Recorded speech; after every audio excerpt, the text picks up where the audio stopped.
Amados, nós vamos ainda prosseguir falando acerca de Abraão e de Melquisedeque, ainda insistindo numa tônica, insistindo numa verdade muito grande e que infelizmente tem sido objeto de desprezo pela maioria dos cristãos, em razão talvez do desconhecimento da verdade ou por outros motivos que eu não conheço, ou que eu não tenho como definir. O fato é que essa verdade acerca de Abraão e Melquisedeque é uma verdade que precisaria, ou precisa, de ser ministrada, pregada, para que, sobretudo, possamos nós viver a verdade acerca do Cristo de Deus. Eu explico o que eu quero dizer com o fato de nós precisarmos viver uma experiência com o Cristo de Deus. Quando nós falamos Cristo de Deus, nós não estamos usando um mero termo, não é uma mera expressão, não é um simples título atribuído a Jesus, como se porventura por detrás não houvesse uma intenção. O fato é que quando nós lemos as cartas de Paulo, por exemplo, há uma grande curiosidade, porque ora o apóstolo Paulo, ao se referir ao Filho de Deus, ele o chama de Jesus Cristo. Ora, ele o chama de Cristo Jesus. Há uma inversão na ordem das palavras Jesus Cristo, Cristo Jesus, o que, numa leitura muito superficial, muito rápida, muitas vezes não se dá devida atenção.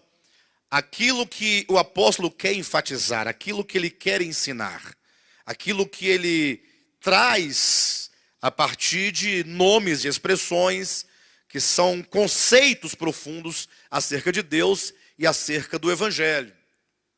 Então, ocorre que nós temos, ultimamente, dado bastante ênfase acerca do Evangelho orgânico de Jesus Cristo, uma expressão. Temos dado ênfase acerca da diferença entre o Cristo histórico, ou Cristo que se manifestou em carne na história, e o Cristo transcendente de Deus, o Cristo eterno, o Logos eterno na eternidade. E, inclusive, agora chegando aqui em Abraão e Melquisedeque, o assunto volta. Volta a ser considerado, uma vez que quando nós lemos a história de Abraão e Melquisedeque, está em Gênesis capítulo 14, e nós temos aqui então o capítulo 7 de Hebreus, que é como que o apóstolo extraísse de Gênesis 14 aquele evento, trouxesse para o Novo Testamento, para nos ensinar algo grande, algo que certamente vai destruir em nós muitos paradigmas, muitas fronteiras. Então eu quero começar aqui explicando aos irmãos o primeiro texto que nós lemos.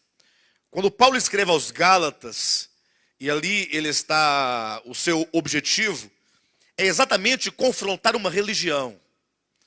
Quem já estudou Gálatas conosco deve se lembrar, ou quem já leu a epístola aos Gálatas deve saber, que Paulo escreve aquela epístola com um firme propósito de lutar contra uma corrente de pensamento que queria impor um regime sobre os gentios, sobre os homens.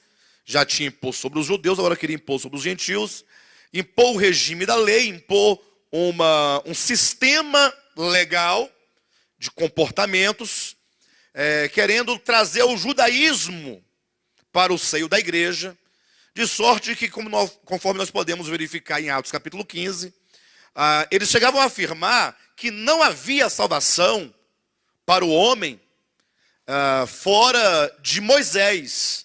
Eles até que poderiam consentir que a salvação viesse por meio de Cristo. Olha como aqui são as coisas. Até que eles poderiam, aceitar, não, tudo bem, que Cristo seja o Messias, que ele veio e tal.